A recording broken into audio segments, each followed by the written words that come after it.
Goeiemôre. Ek is François de Kok van Senwes.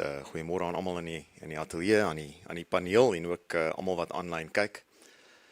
Oor die laaste dekade of wat het die kollig op landbou net groter en groter geword. Ons as industrie lewer 'n wesenlike bydrae tot groei in die ekonomie en dit ten spyte van uiterste klimaatskommeling, probleme met veiligheid in landelike gebiede, vervalle infrastruktuur. Nou, leierskap, passie, trots, entrepreneurskap, dis tipies die fondamente van die boer in Suid-Afrika. Maar hoe vertel ons storie? Hoe skryf ons narratief? Hoe skryf ons persepsie? Annelie, vir julle in die paneel, ons wil graag van julle hoor vandag. Ons luister graag. Agriculture feeds the nation. It creates jobs. It drives economic activity across rural South Africa. And thanks to concerted efforts, agriculture is no longer invisible. Its voice is growing. Its presence is being felt. The real question is, what is it doing with that voice? In today's world, perception still matters.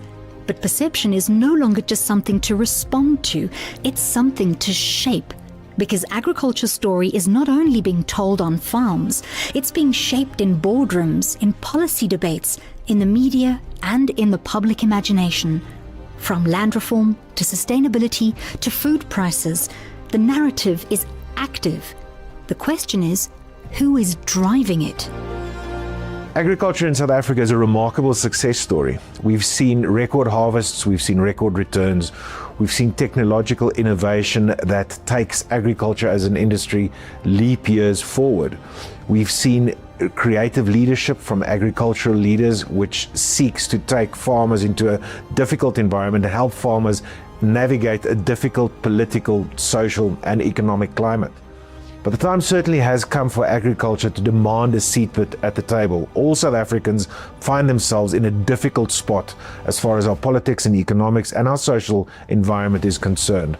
And if I look at agriculture, I associate it with resilience.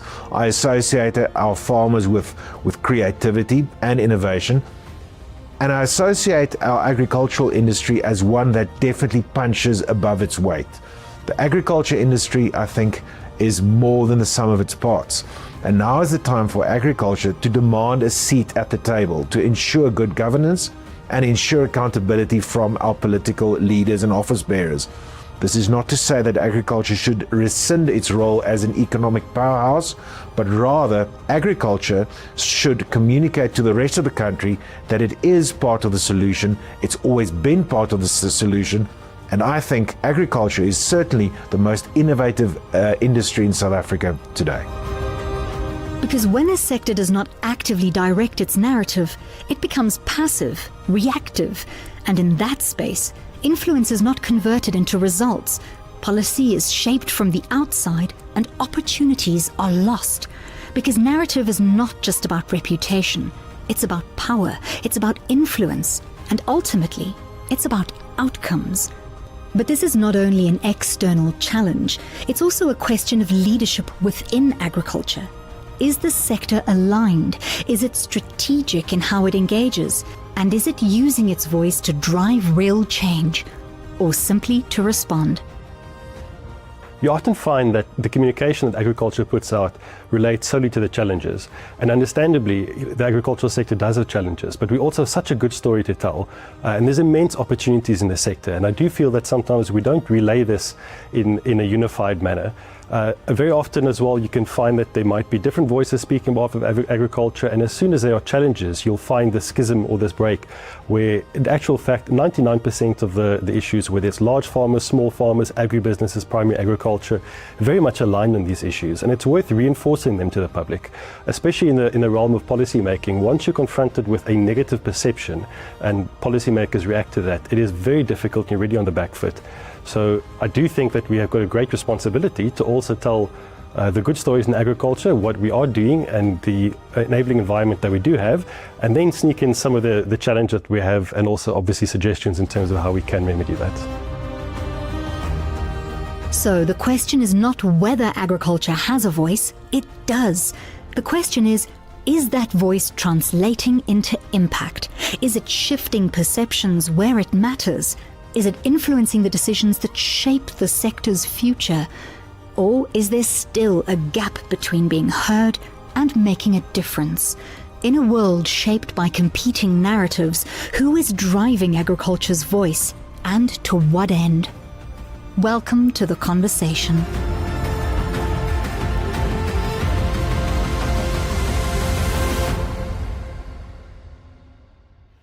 Good morning, everyone. Thank you so much for joining us. Apologies for the slight delay. As you can see, there are still 2 empty chairs. We are waiting for 2 of our panelists to make it through the traffic. They will be joining us shortly. The scene setter we just watched asks an important question. So agriculture's voice has undeniably become more louder, it's become more visible, more influential, but unfortunately, influence is not measured by airtime, headlines, or social media reach.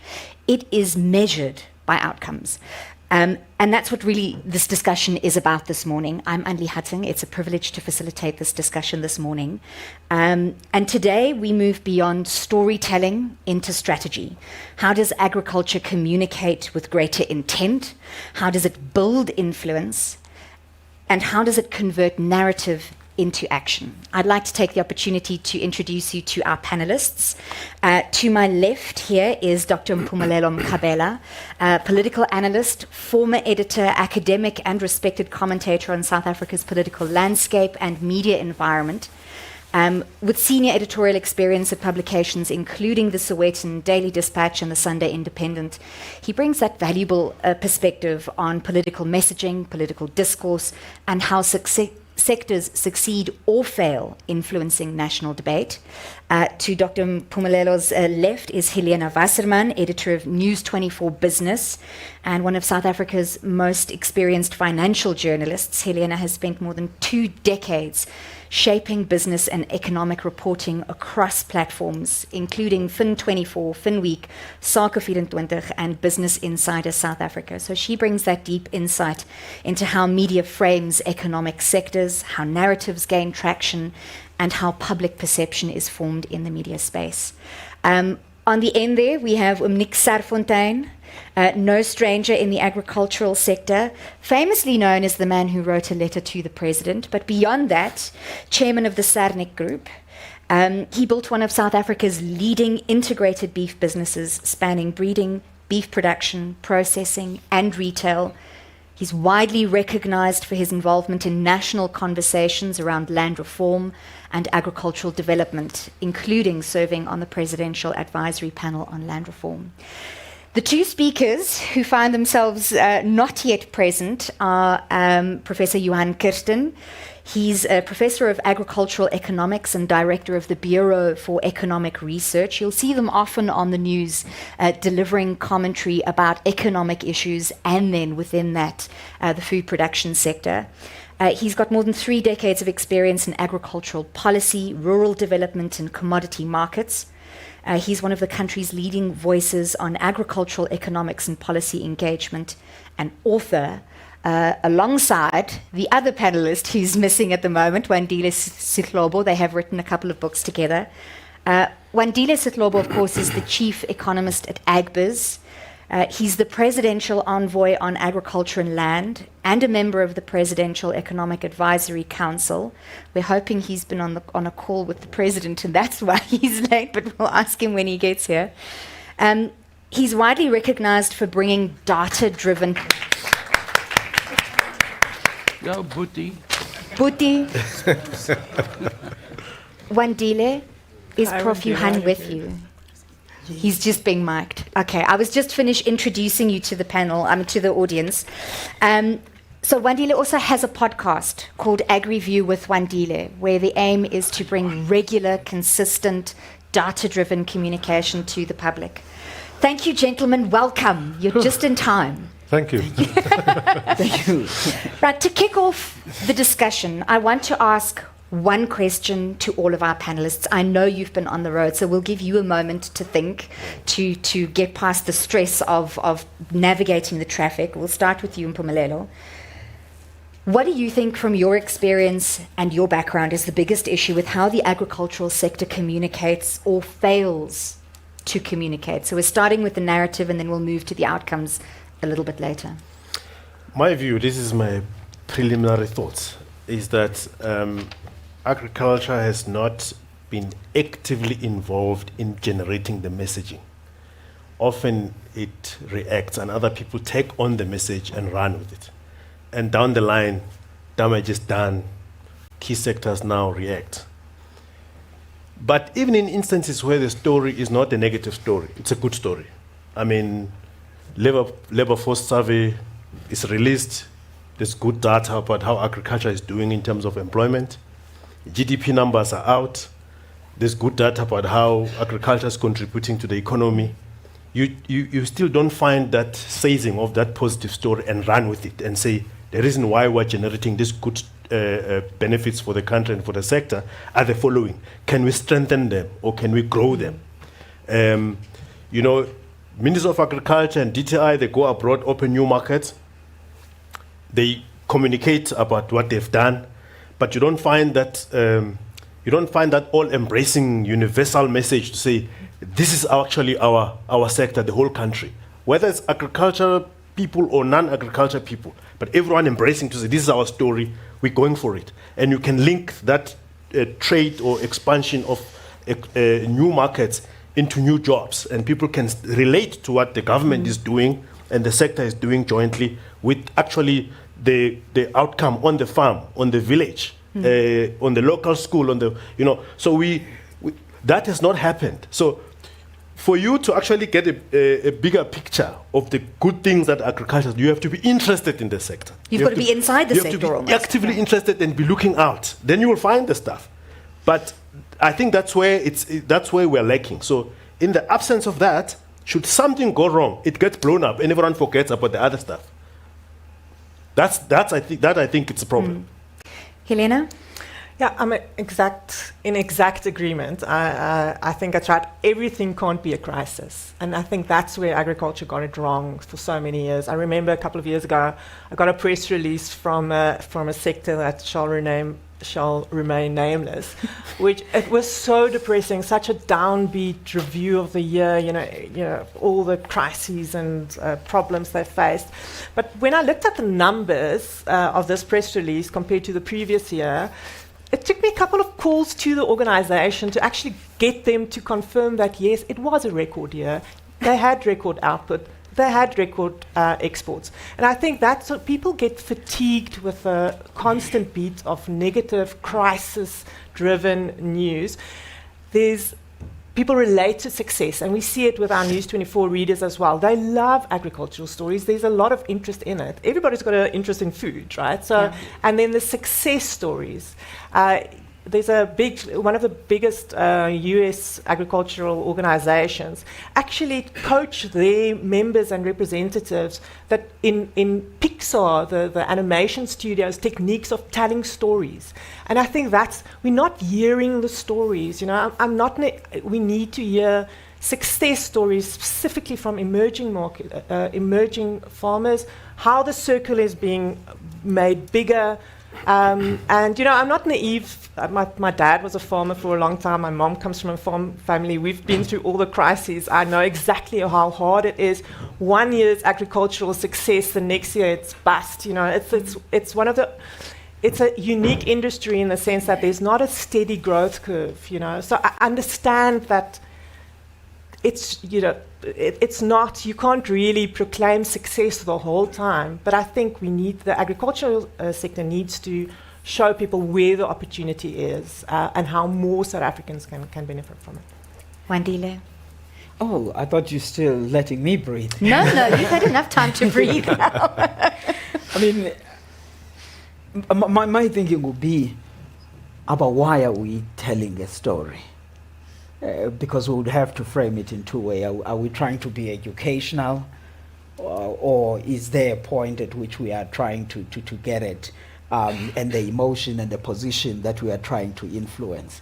And I think the whole idea then of whether agriculture is telling a story comes from that. Bumi makes a point that things are happening and then we're not highlighting those similar points that Helen is saying. But I think it all gets to be rooted as to perhaps maybe we are not as clear as to what's the broader message that we are trying to get at. The level of fragmented communication that some people may be more seeing probably mirrors the underlying viewpoints of where the sector is also thinking about various positions and various policies and various programs. Then depending on what vantage point then you are coming from, you will be more prone either to emphasize news that are positive or to emphasize news that perhaps maybe are not as positive. And I think it becomes important onto that.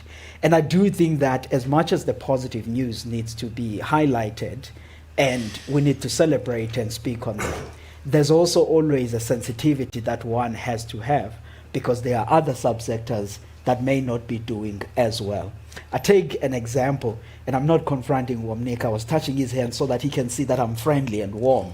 Because I put out a post on a Substack. I write a Substack. I hope all of you are subscribed. If not, get on your phone and subscribe. The Substack, I was making a point that this is an excellent year. The sector is growing like this. Record crop. Omnik called me and said, hey, Butch, where are you farming it? Where are you seeing these things? And in his side, he was frustrated because as a livestock farmer, he was seeing the pain points of what the foot and mouth and all of those. So equally though, you also don't want to go on an off drive of the foot and mouth and say the sky is falling because a particular subsector is under pressure, and ignore the successes of the citrus being the top now in the world. So how do you balance that message? The balancing of that message goes back to say, what position are you trying to achieve? Are you putting this out on an educational, or is there a program point that you are driving? And I think all of that depends on the organizations. And Helena, by the way, she's serious about pushing agriculture. She gave me a column. I write for you. Am I still not fired? I still write for you. So there's all of those things. Womnik, that frustration is very real for people in the sector. Annelie, you know what frustrates me? We're in the middle of the Free State en ons moet Engels praat. Hoe moet jy Engels te praat nie? Want jullie verstaan maar. The notes are in English. By the way, Annelie, this is my crypt notes because my age allows me to have crypt notes. So I think let me start with a general comment. I'm an optimist. Yeah. This is my little brother. He knows I'm an optimist. But I'm a realist as well. There are many good stories, and I'm going to tell you a few good stories today about small little things. It makes a hell of a difference. But there are some bad stories today. If you describe, if the people in the cities know how the life of a farmer when he gets up in the morning and he goes to sleep, there are some horror stories. There's some beautiful stories, but that is not. They haven't got a clue what's going on in the life of a farmer. The life of a farmer on the Lesotho border, for instance. Yes, you know, one dealer. I love. You know, I read all your articles. Every article I read it, and sometimes I felt that you are too optimistic. You're not telling the truth. So that's why I called you the other day. Now I want to say, you know, I'm going to say a few things that are very controversial today, but again, my age allows me to say that. Not even, you can't say that. You can't say what I say. But we invited you knowing that you were likely to say that, so this is a safe space, right? Now, I just want to tell you, agriculture in South Africa today is in deep trouble. Yeah. Deep trouble. I'm not talking about all the commodities. There are commodities that are doing fantastically, but generally, the agriculture in South Africa is in deep trouble. And there are many external factors, like the Ukraine war. But one of the biggest constraints, negatives, is a dysfunctional government. Yeah. And I'll say it in front of Especially anybody. local. Especially local government. Yeah, and especially in local government. but in national government as well. So we're in a, but you know, in every crisis there are opportunities, and I think, you know, we need to show resilience. We need to show the courage to start doing things differently. I think this year has been a wake-up call for all of us to start doing things, and we can talk about that later on.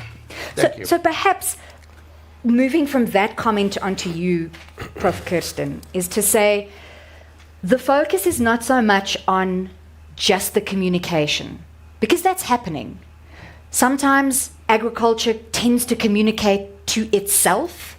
The people who are reading the messaging, hearing the voices, are in the same sector. So, you know, you want that to reach a little bit further.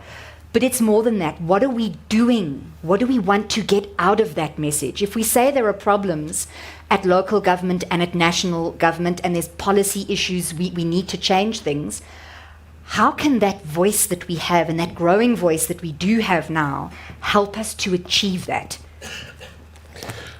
I think there's probably a more substantive question here is, why do we want to communicate, and why do we want to send a message, and what is this message? What is this narrative, and why do you want to have a narrative? And then on top of that, you have a media that is selling on sensation, Elena. Sensation is the thing, and often a good story is not necessarily sensation. Problems are too depressing, and it sort of soul tapping in a way, and it doesn't really also help you to sell. So the message, because you have purposes for messaging, is one, to inform the city slickers that Nick has mentioned about the reality of agriculture, but that only takes you so far, because you also get tired of the message. And then there's the political message, in terms of ensuring that government understands the needs of the sector and implement programs that support the need of the sector. And there, farmers are known at gatherings to raise the issues and raise the problems, and sometimes communicate it wrongly, and it lands in a different way with the politician or the decision maker. So I remember, maybe just to backtrack a bit, when Nation in Conversation started. When was that? 16 years ago? 10 years ago? I can't remember. François, hoe lang terug? From 2013. 2013. So it's close to 16. So I remember the reason for bringing Nation in Conversation there is to bring a message to the politician and the ordinary folk about South African agriculture and what it is all about. And it was really the threat of the land issue and the misinterpretation of the land issue that provided the impetus for Nation in Conversation in those years. And that's what the message was trying to bring about. So I think we probably need to also be sure about where we want to communicate. Is communication for political and policy purposes and program purposes? Is it messaging to communicate the dire position of the sector? Is it a message to help consumers understand the realities of agriculture? So maybe it's all of the above. But then on top of that, we also have a fragmented communication, because we are really, agriculture is per definition so clever and good at fragmented voices. And sometimes the voice is the same voice, but it's just a different color or a different ideology or a different church or a different town or a different commodity. So Nick will talk about cattle and beef, and the maize farmers are angry because it's low prices, but he's happy because it's low prices. So you see, the reality is that there's a message from a commodity perspective, there's a message from an ideological perspective, and then there's political issues, and it all gets very murky, and eventually the reporter doesn't know what to say really about the story. What are you telling me? Sorry, Anli, Yes. but this is where this gets to be important also then, Prof. and Wamnik, to the point you're making about what are we trying to communicate and for what. Bumi, earlier this year, part of the communication is what ended up almost hurting us in the US market. There were political stuff that was happening, but also the messaging that we were putting up about the sector being in crisis and all of the attacks that are happening in the sectors. There are attacks that are happening, but we had pushed the message overdrive to an extent then that there are those that are exporting to that sector, which were exporting from the citrus sector and the other industries to the US, which were ending up in a situation where they were suffering from the messaging that was coming from other corners of South African agriculture, which then brings us back to the point of what are we trying to communicate, and how do we sequence all of that? I want to give a question here to Helena and Mpumelelo, being in the mainstream media space. Fragmented voices in agriculture from a different commodity, that's fine. That's not a problem. That's always going to be there. I think it's unrealistic to expect people to always say the same thing. But I think what's important to establish here is, first of all, and it's not an attack on you, Helena, because I'm part of the media, but we know if it bleeds, it leads. The media is also under pressure. There are so many competing voices out there. You are fighting for the attention of your audience to some degree. But my question is, to what extent does the media have a responsibility to look very carefully at the source of a message and to give that weighting? Because we know agriculture is used as a football during election season. Land reform, farm murders, crime, that suddenly becomes something with which you can score points, win votes. As soon as the elections are done, the people who were crying the loudest are nowhere to be seen because they got what they needed. How does the media filter out and weight those voices so that they don't influence the perception unnecessarily? Or is that not your is that not your responsibility? Well, let me chip in. Look, typically the media's consideration is not so much all these other factors that you're talking about. They are thinking about what is the story and what is in the public interest. And what's in the public interest is not always what the public wants to hear. It may be the negative stuff, but it's in the public interest that it goes out so that it can be addressed. Even if it may be harmful to somebody, but it must get out so that it's identified, it's addressed. But someone spoke earlier about sometimes it depends what you want to communicate and how you want to communicate and the modalities that you want to use to communicate. There's a certain type of communication which is beyond the bounds of the media. You can blame the media, but some of it is beyond the bounds of the media. People talk about business-to-business relationships. So there is communication that can be agriculture to another stakeholder, which is not necessarily via the media.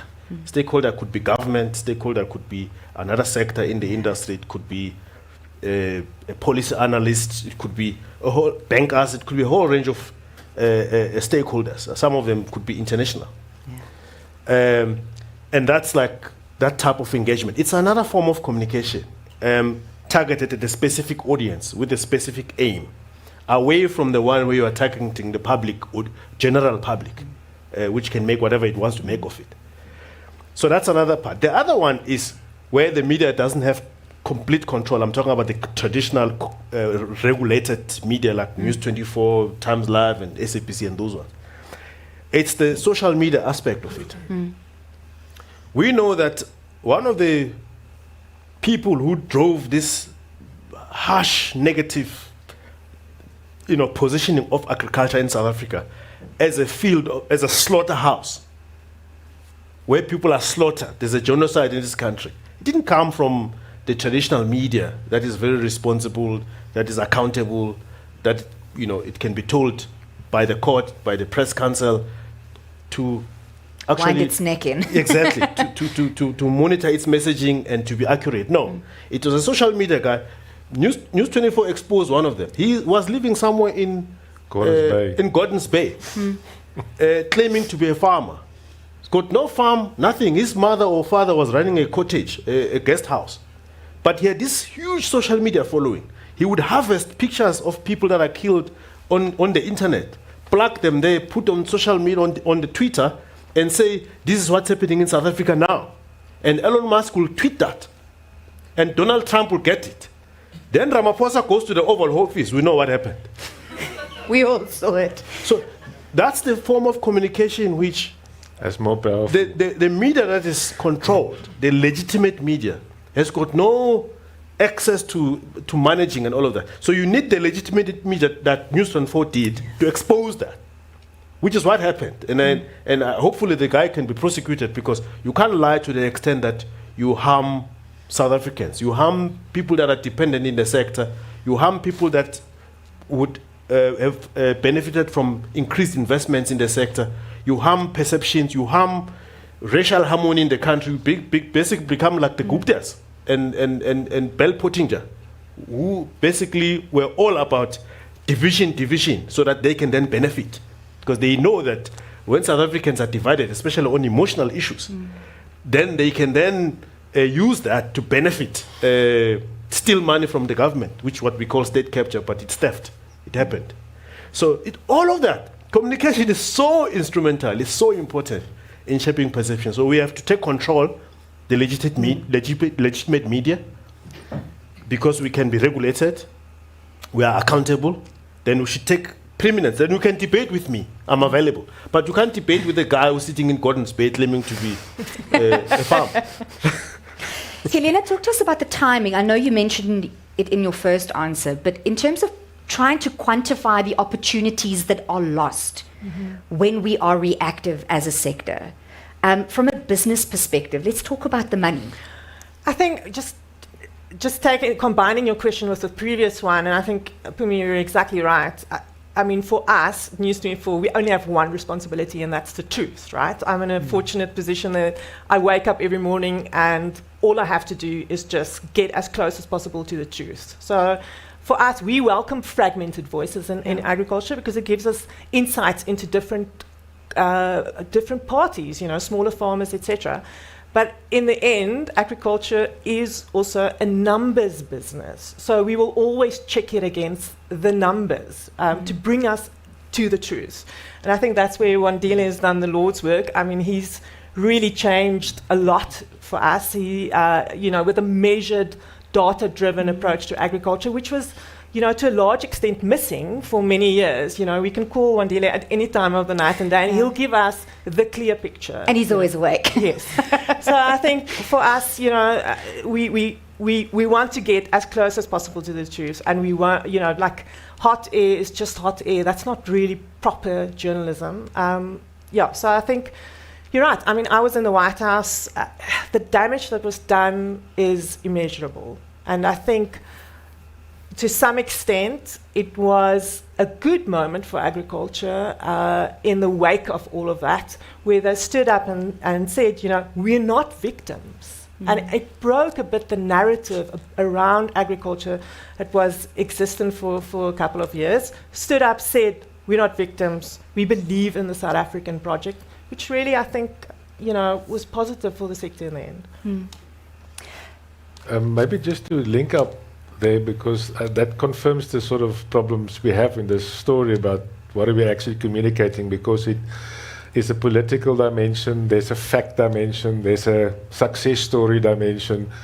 So I think we probably overthink the issue sometimes in my mind, because if you just have a proper story about what is actually happening, then it's already there. But if you use agriculture in a political way, it actually probably brought the narrative question to mind, because we've used the farm tragedy in the country as a vehicle for political to score political points, which I think was unfortunate, and it took the optimist Wandile to sort of correct the picture, Nick. That's why I was sort of over optimistic here to counter the revolution. It's all about pendulums, eh? So, but I think the other, fortunately, as Helena said, you managed to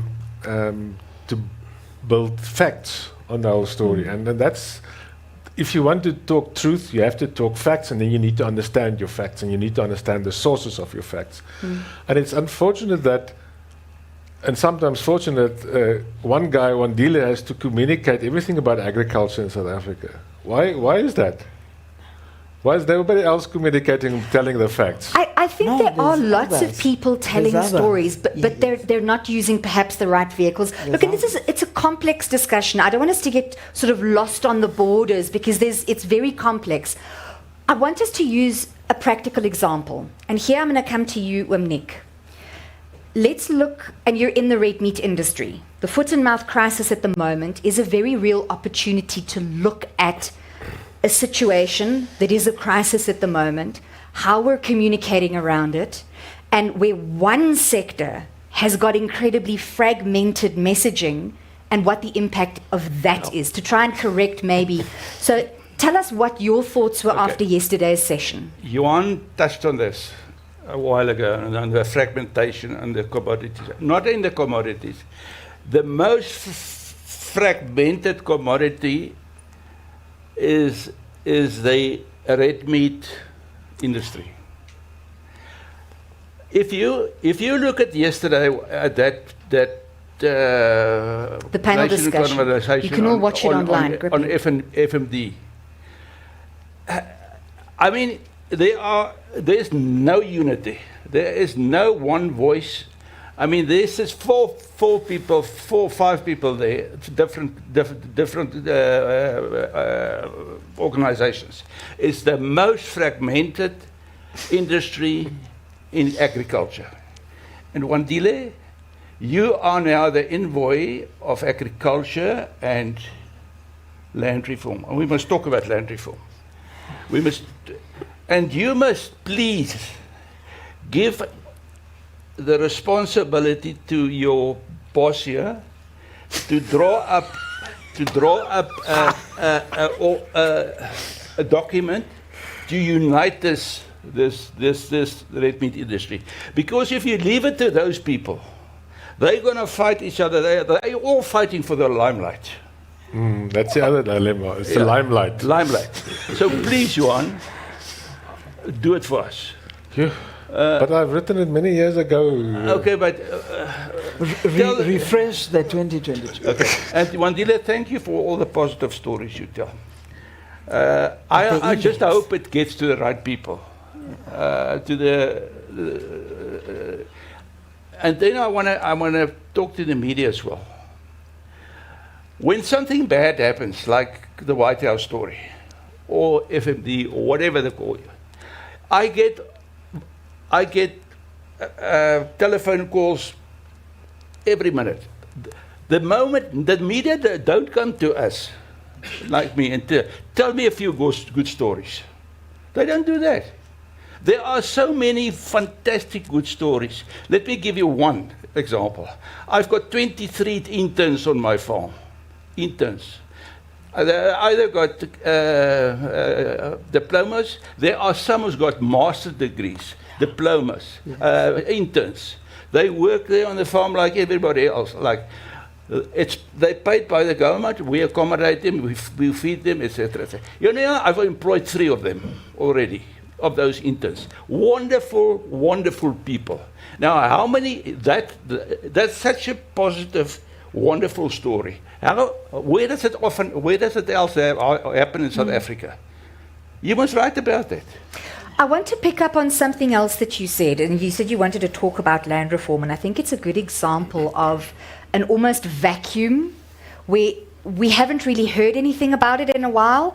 Wandile, as the presidential envoy for land reform and agriculture, is the vacuum of numbers because nothing is happening, or are we not communicating about it? And does communicating better about land reform have the power to change policy or to speed up growth, to make a meaningful impact so that more people in this country can be employed, have access to land, can increase food production? That's what I think everyone in the country wants. You want jobs, you want people to be economically active, because that's the only way we grow.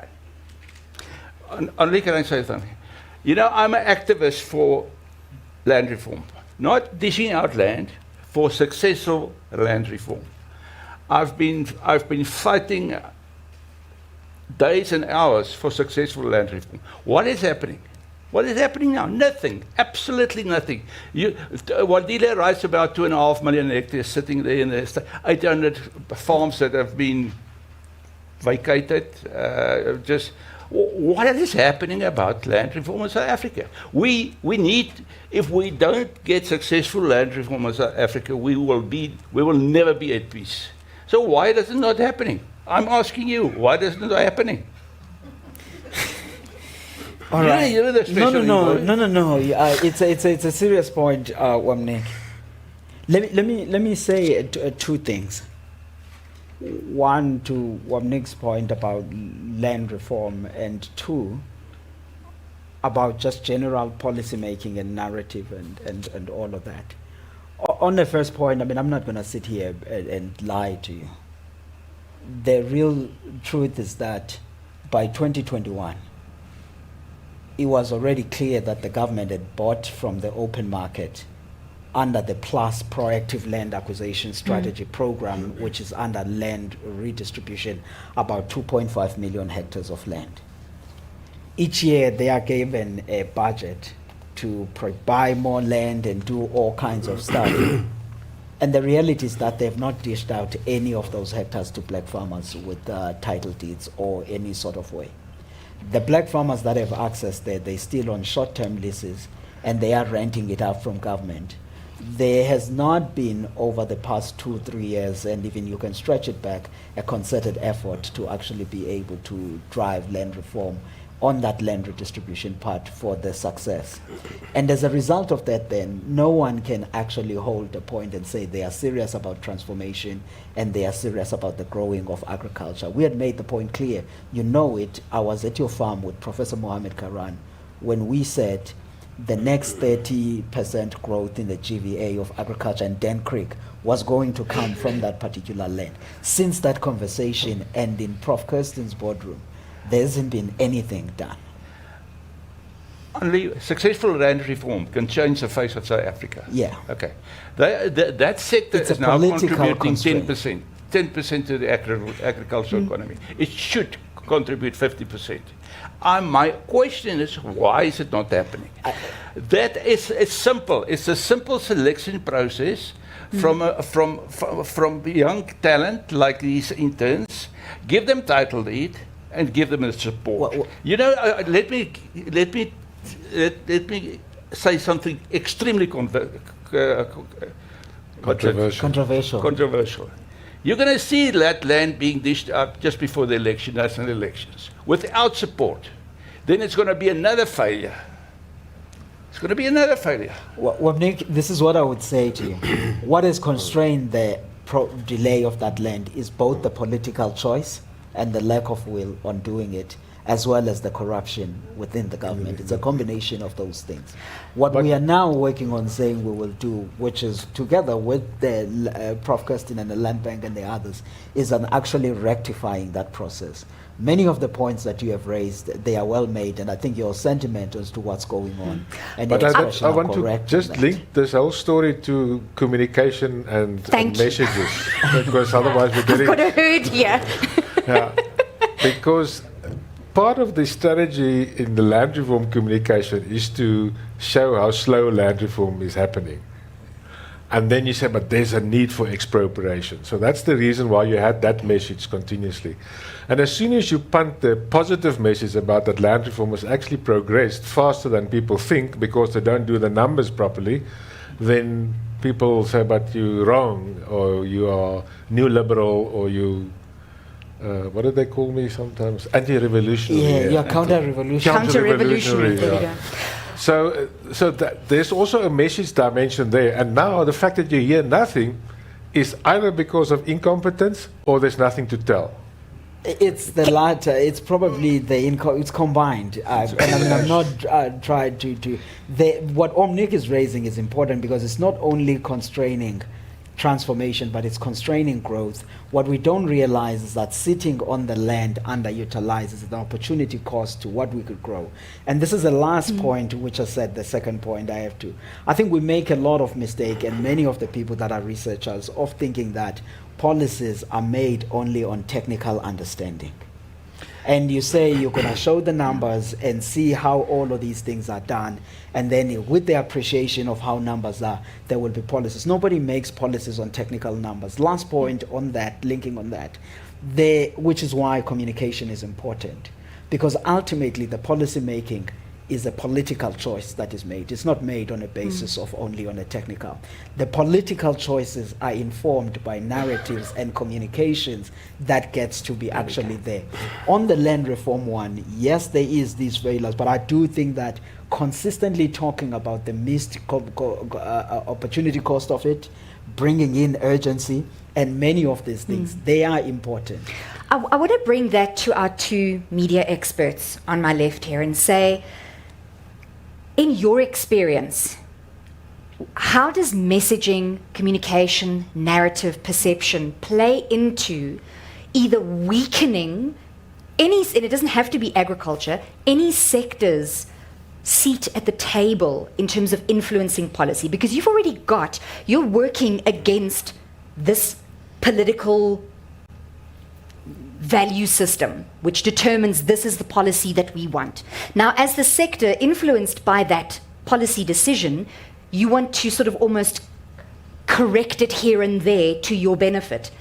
But if your message is not correct, it's timed badly, it's fragmented, how have you seen that, and what examples have you seen in your career in the media of missed opportunities or perception really weakening that policy correction opportunity? Well, Anle, I can tell you about something that's going to be a boiling point. That has got to do with... You all just want to be controversial, man. That has to do with land reform, because I'm now piggybacking on their part with the communication issue, that sometimes it's the facts on the ground where narrative is generated. So people get a warning through the news that there's something wrong here, and the policymakers don't act on time. And then in no time, the whole thing becomes something that you can no longer mitigate by proper communication. It's now boiled into a crisis. I want to make this example. So where I come from, where my family is, in Komotiport, there's an area there which was subject to land restitution. It was an application, and it was a success. Tick. Success. 2, there was a trust that was established. I think it was during Tokoti Diza's time as Minister of Agriculture. She's now the Speaker trying to impeach the President. They formed a trust, a governing trust, because there are so many households. If you were to take them back to that land that they've won over, it will be chaos, because the families have grown, the old people, some of them have left, and the land is now developed. It's under farmed by RCL and other big companies, a huge plantation. So it's commercially viable and developed. Lots of jobs are created in those farms. So there was no point in saying, all of that must go, the people must come. So they accepted that they will form a partnership with the big companies that are farming there, and there's an arrangement about dividends and lease agreements. The money goes to the trust. Some of the money is going to go to the communities as dividends. Some of it is going to train people and all of that. Oh, tick, success. Now, in practice, what happens? The trustees take the money. So in practice, the trust becomes corrupt. Everyone does their own little thing. Some family members get kicked out sometimes if you are not, you fall out of favor. Some are put in. Some are told, no, you are not from South Africa, so your family is kicked out. The other one is good. But in the books of the government, so much sectors of land commercially viable were given back to the community. It's a success. We set up a governing structure, it's a success. But in practice, the entire thing is a failure. So I was saying to some of the guys in the area that because this thing is not benefiting the people, a narrative is going to develop, because Julius Malema is going to come here and say, we want our land back. The people, because they don't understand that they got the land back, they don't see that they got the land back. All they know that I still go to wake up in the morning to work for the white farmer. I get paid the minimum wage. I don't know that I own the land. I get nothing from owning the land. So what will happen is that they're going to march there and want to expropriate their own land. And there'll be a big fuss about land reform and all of that. So I'm talking about something that can generate into a narrative. And it's a very interesting example because the narrative is going to go against what the government says is a success. So these are some of the things. I mean, it's already happened with another community. It's called, I think it's called Mawewe or something, where Richard Spoor, the lawyer, was trying to help the community fix the governance thing in this. Yeah. So these failures are giving land reform a bad name. They're giving land reform, and then the whole story now is that land reform is not working.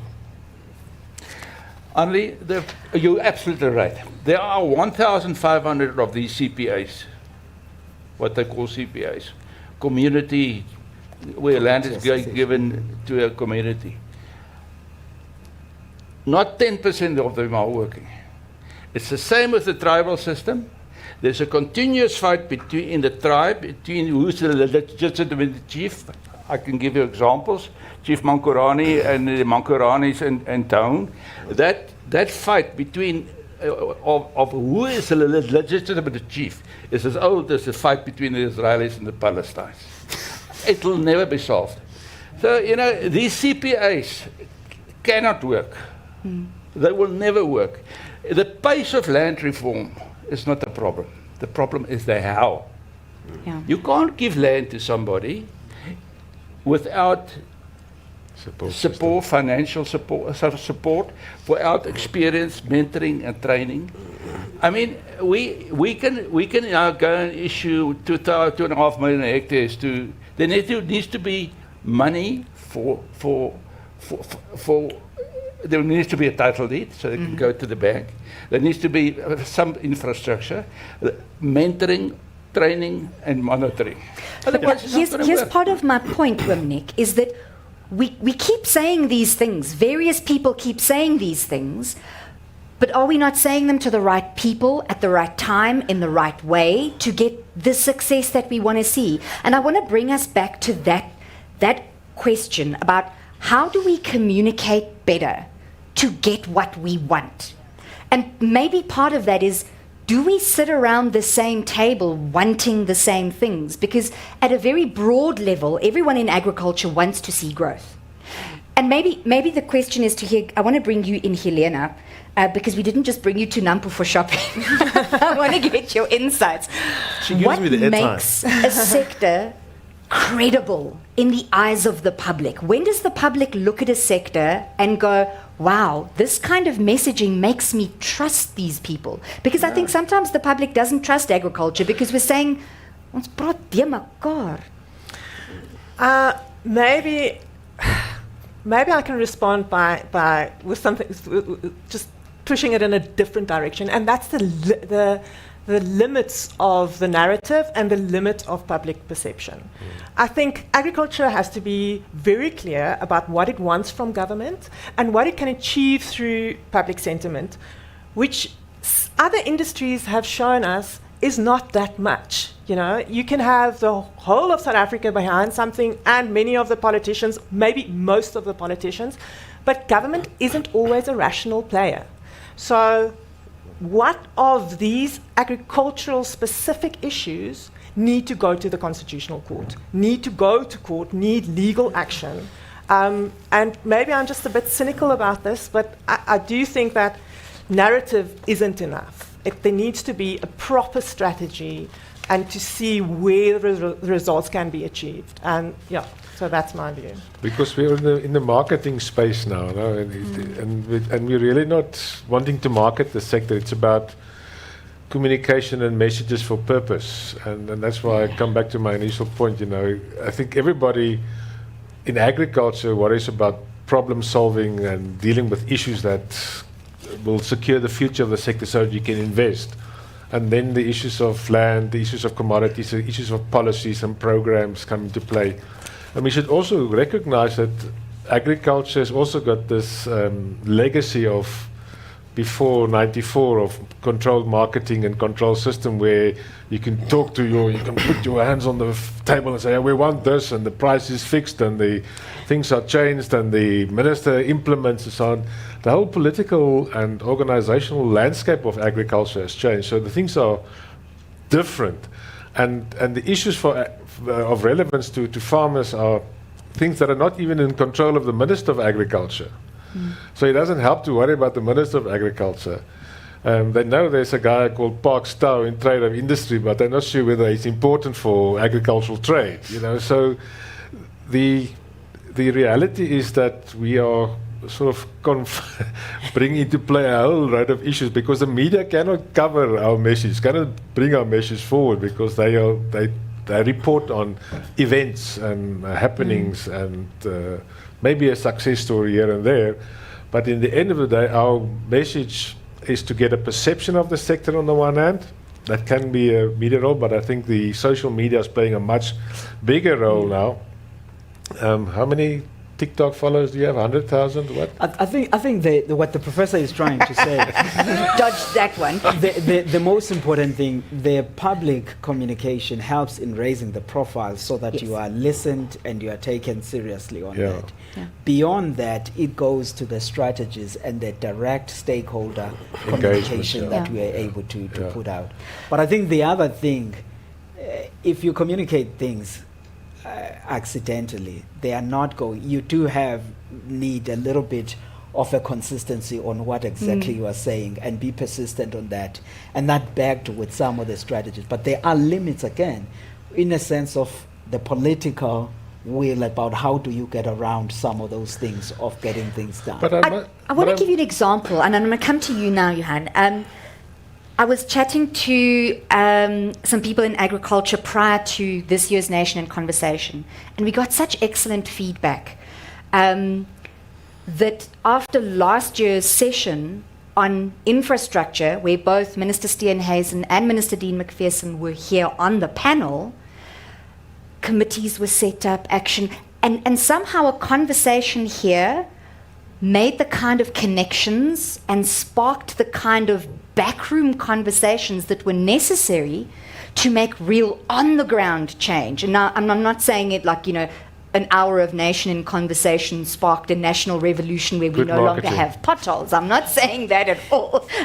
However, conversations can be powerful. Communication, I'm a communication nut. I love that humans relate to each other. I think you're right, because the conversations always helps to clear the air, because you can always find that things are murky through media, social media, etc. But when you engage face to face and you actually understand one another, it helps a lot. And I think that's probably where the origin of Nation in Conversation is, to bring that conversation forward so that one are put on the spot and say, but talk sense for a change. Don't talk ideology. And stand by your words. I remember Mpulele, were you not the one that was hired by Dan Creek to go to Free State Conference back in 2014 to improve the Sowetans publication of agriculture? No, he didn't hire me. He invited me to speak at the Free State Agri Congress. Yes. Incidentally, I was also invited not long ago by the Agri SA Northwest. And the reason is that they want to know what's happening in the political environment, because they say, as farmers, they're isolated from the mainstream media. And they watch the news, but some of it doesn't make sense because they are in the interest of farming. They're interested in farming. But anyway, I want to move to, you asked a question, I think we owe you an answer, Anli. We must not run away from Which that. question was this now? But the best way is to improve communication. I want to use the land reform story again. The narrative around land reform has been built around you have to give certain people land who were previously disadvantaged and dispossessed of the land. That's land reform.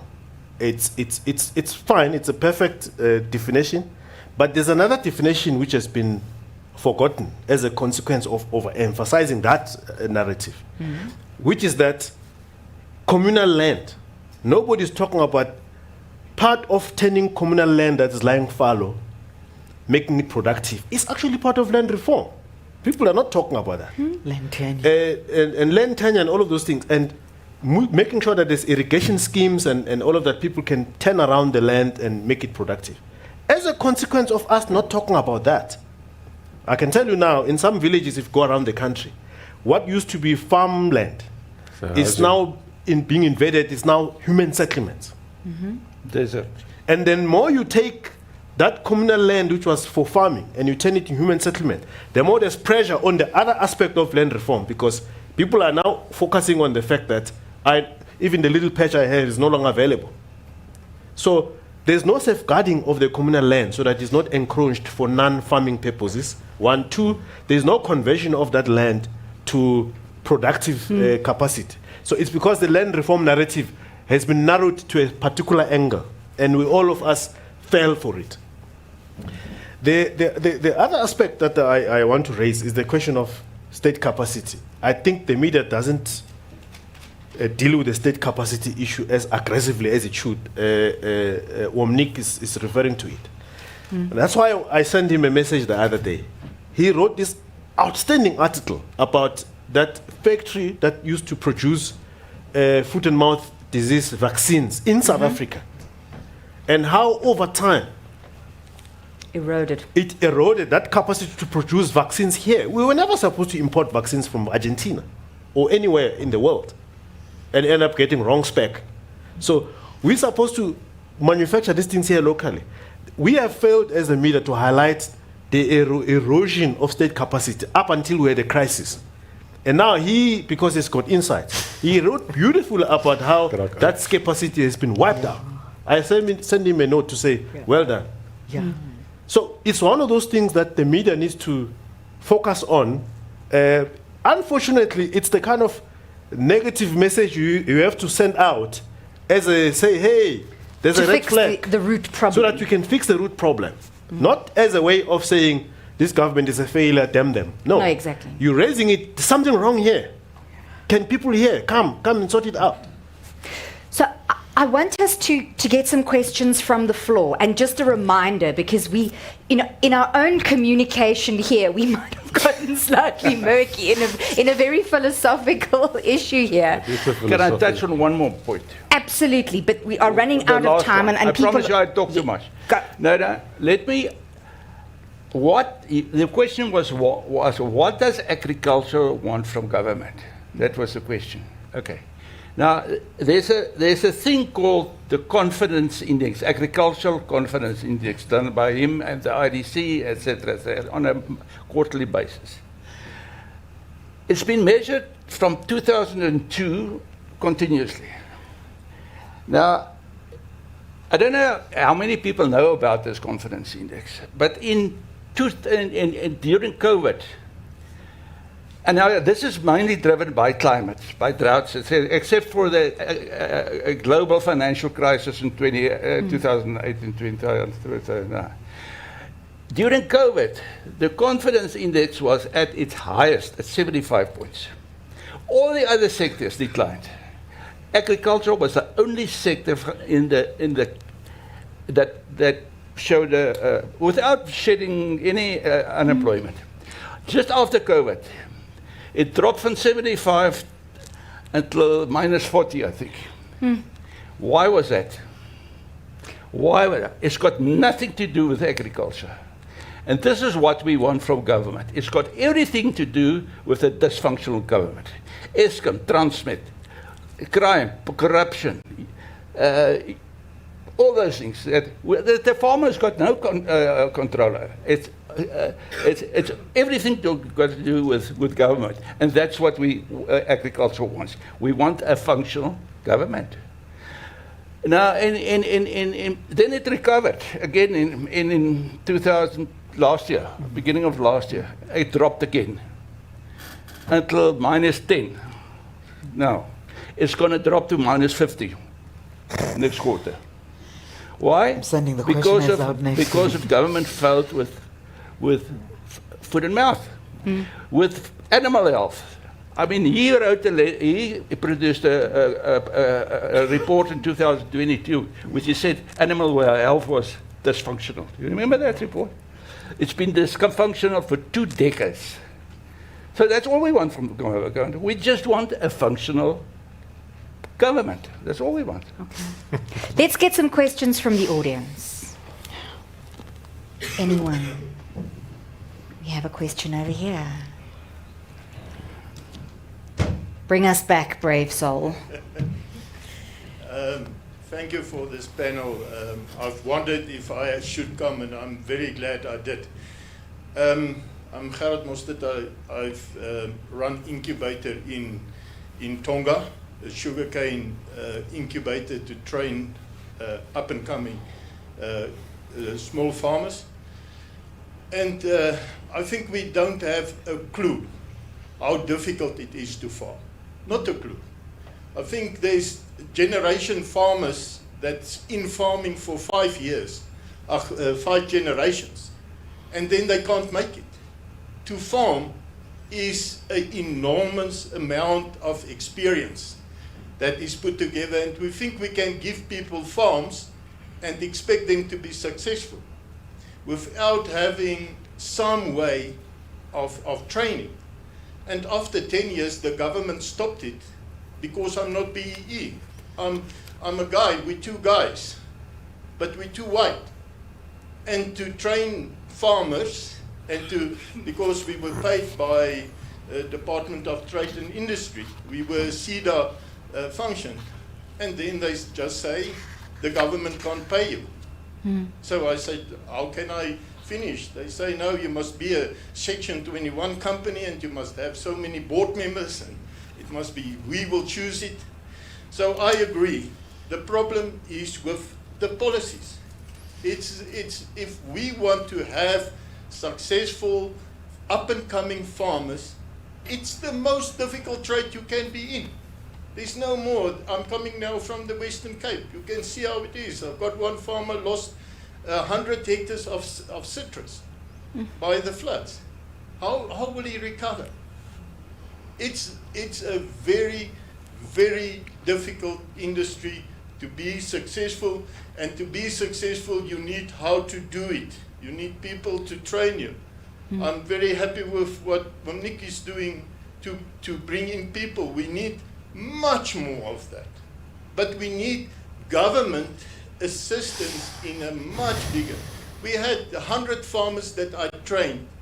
Every year 50 goes out, 50 comes in. It's a 3-year training. After that, I get Land Bank, will take the guys on. They can buy another guy with 10 hectares, they can grow. They've killed it. So the policy is the problem. Perhaps the question that we asked in this session is completely wrong. If narrative plays such a small role in influencing policy, maybe we shouldn't worry so much about the narrative, and maybe Wandile needs to tell us what can have a much bigger impact on policy. Even he doesn't get it right.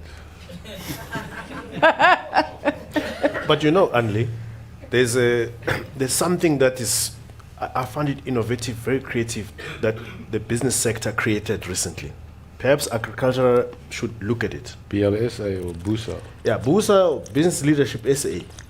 They have been engaged with the government on various reforms to deal with some of the things that Monique is talking about, fixing Transnet, fixing ESCOM, and all of that. And they created this thing called the Reform Tracker. So every time the government does something or doesn't do something, they measure it and they've got charts. How far the government is on the relaxation of this regulation, on this policy. The government promised to do the following. How far are they? I find it a very innovative tool, not only for themselves as a business to measure the impact of their demands to the government, but also assist the government in monitoring and evaluating its own policy outcomes and progress. And it holds everyone accountable in a way. So I would suggest part of creating a narrative and a nice communication arrangement about how far are we is to develop a reform tracker of that kind in agriculture. It's an interesting point you're making, because it could be the BLSA model could be an interesting model whereby your agricultural companies and your organizations get together and but what they did is also they provide expertise and funds for the various activities. So it will be interesting to see how agriculture put their money where their mouth is, to see where they intervene. And it could be interesting, whether it's in vaccine production or whether it's in road fixing.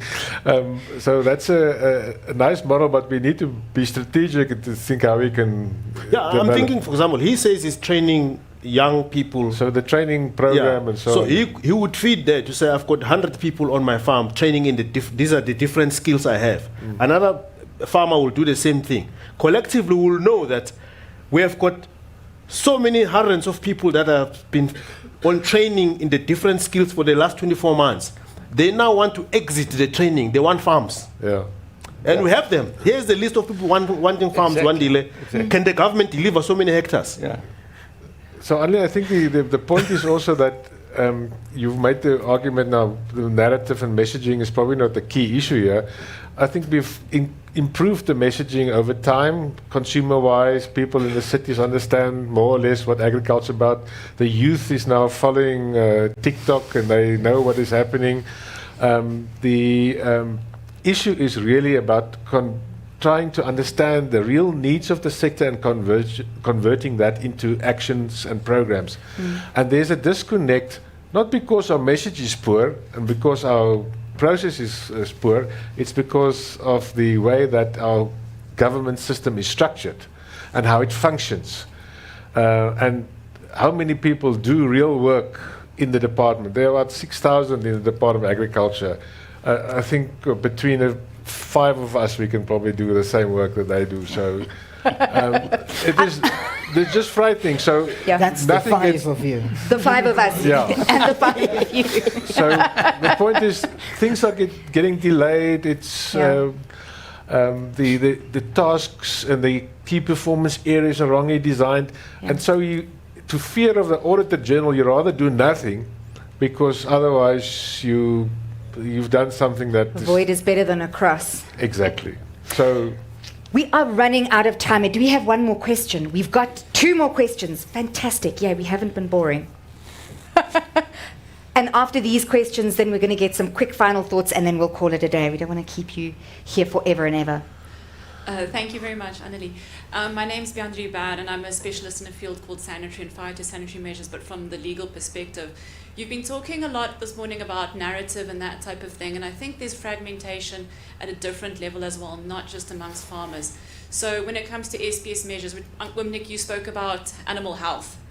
One of the big problems we have is we aren't proactively acting on that. We don't have a legislative framework, which was my research, which enables that position. But trying to speak to people within the industry, within decision-making positions, it's really difficult, because that narrative of why a field of law like sanitary and phytosanitary measures is so essential to agriculture, although obvious when you've got foot and mouth disease and that type of thing, we tend to focus on, well, biosecurity being only a science thing or being only an economic thing because it costs you money. But we miss the other disciplines, and that comes all the way back to the university level, where these different fields, such as law, such as economics, they don't speak to each other in a way that makes it sensible for that communication to flow out of the learning institutions into a place where we then get to a point where you do have a group of multidisciplinary experts sitting around a table able to proactively work on this. I mean, one of my great missions is communicating this to people in very different industries within agriculture, when I say farmers or industry bodies or whoever that might be. But when we talk about a narrative and communication and what comes after that, I often sit at panels like this or on panels like this, and then we've had this great conversation and we leave. It's a very big part of why I went into consulting as opposed to staying in academia, is because it's quite disheartening to have these really great points made, but very little action on that. So I don't really have a question, but if there's a reflection on that from anyone on the panel, I have spoken to some people on this panel about that before. Super. Yeah. If you would pass the mic on, and we can get a couple of questions at the same time and reflect in conclusion. Thank you very much. I'm Schiel Becker, I'm also a farmer. I'm very glad the way this session has turned out, become the media slapping themselves over the finger about what they are writing, which is very good. So there are a lot of good stories out there, and I don't, pointing the fingers to the farmers, always telling the bad stories, that is always what hits the media, and that is what sells, especially daily newspapers. So I'm happy to be part of this workshop that just taken place here. And my request would be that tell the whole story. I think you actually tell where it actually came from. Don't tell an incident. Tell the whole story. Wandile report on the effect. Talk about the cause. FMD has got a 20-year history. It just didn't happen last year. And everything collapsed. Bit by bit, but it was never reported in a nice sequential manner. But the history is there. Maybe it's time to write that case study up, and a nice academic case study, it can be, of exactly how it happened, how things can drastically go wrong, and how not to do it in future. Currently, how it is handled. Yesterday, I listened to the briefing, and it's all smoke and mirrors, but nobody realized that the Section 10 was on the table at the end of January. It took 2.5 months in the court case to get it signed. I listened. No, it's absolutely terrible. So, Wandile, I love your stuff, but that's the end result that you're reporting how it went. We want it a bit earlier. And I think that's a challenge to the media. Thank you. Can I throw something in there as well? At the same time, it's good that we challenge each other. That's how we stay on top and how we improve. From a media perspective, and having been in the media for the last 20 years, one of our gripes is with consumers of the media. Because you can tell us, write the whole story, but then what about the public who's fallen into this trap of consuming media like it's knickknacks? You're sitting in front of the TV, you watch whatever catches your attention momentarily, you consume a snippet. You don't read newspapers, you look at digital articles, and not discriminating between trusted platforms and anyone who's got a cell phone and is saying something, reading only the headlines. So we need to educate ourselves as broader consumers of the media to say, not just consuming media and news based on what is convenient for me or what catches my eye, but to critically consume information, to go, hang on, where is the deeper story? It's out there somewhere. Someone's written it. Let me find more information instead of just relying on that headline to go, ooh, daar gaan 'n tekort wees aan aardappels. Kom ek gaan koop 20 sakkies. So that responsibility extends to consumers of news, the creators of news, the media, people in agriculture, agricultural businesses, farmers, organizations. And I think if anything has come out of today's session, if I can wrap it up very quickly because we are at the end here, is don't stop communicating.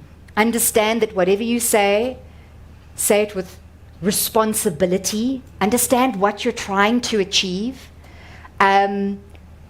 Stand together with people who have the same ideas, fight with people who have opposite ideas, because those fights ultimately play into this bigger realm of telling agriculture stories, and don't forget about the good stories. And maybe if I can go around the circle, and if each of you can add a phrase to that.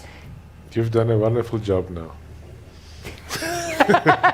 You've closed it properly in my mind. Any additions? Yeah, well, I think she deserves an answer, the consultant. Yes, go for it. Yeah. I wasn't, ek is nie bevoeg om te antwoord. Not an answer, but a reflection, because she didn't ask a question. I think the advantage of Nation in Conversation, the way I understand it, is that there's a lot of agri companies that are following us here present and also virtually. And it's in their interest to take some of the suggestions that are here and convert them into action. See if there's any value they can extract from this, and see if they can implement in their own way, modify and do whatever. Internally in their own companies, also in relationship to others and other stakeholders. That's the value of these conversations, so that it's not academic, as you say. We also have technology at our disposal. So I'm going to ask our technical team to put a QR code up now. Only next year, try to have one session where people like the gentleman sitting second on the second row from this side, and many others that are involved in policy drafting and making, to actually come on stage to understand how some of these programs are developed. Because one of the things I came up with appreciation of is that we don't appreciate much how policies are actually developed. We have a rough idea that we think ideas are moving in this way, there's this rational way of all of and we de-emphasize the political consideration, which for stakeholders and the businesses, you sort of have to think about them as you are drafting your strategy. Say, this is what I want to do, this is what the numbers are looking like, but what other conversations are happening there, and how do I plug in those conversations to shift the things towards the direction I want?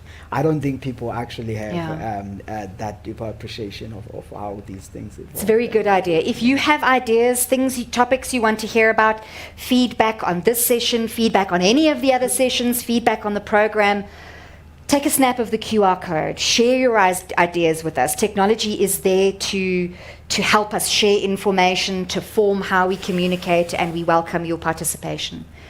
On that note, thank you so much for being here in person. Thank you for taking an hour and a half of your time, listening to us and our philosophical ramblings. We've enjoyed being here with you. And thank you to our panelists for your time, for your very far drive in the traffic this morning, and for all of your dedication and your insights into the topic. Let's give them a round of applause. Thank you.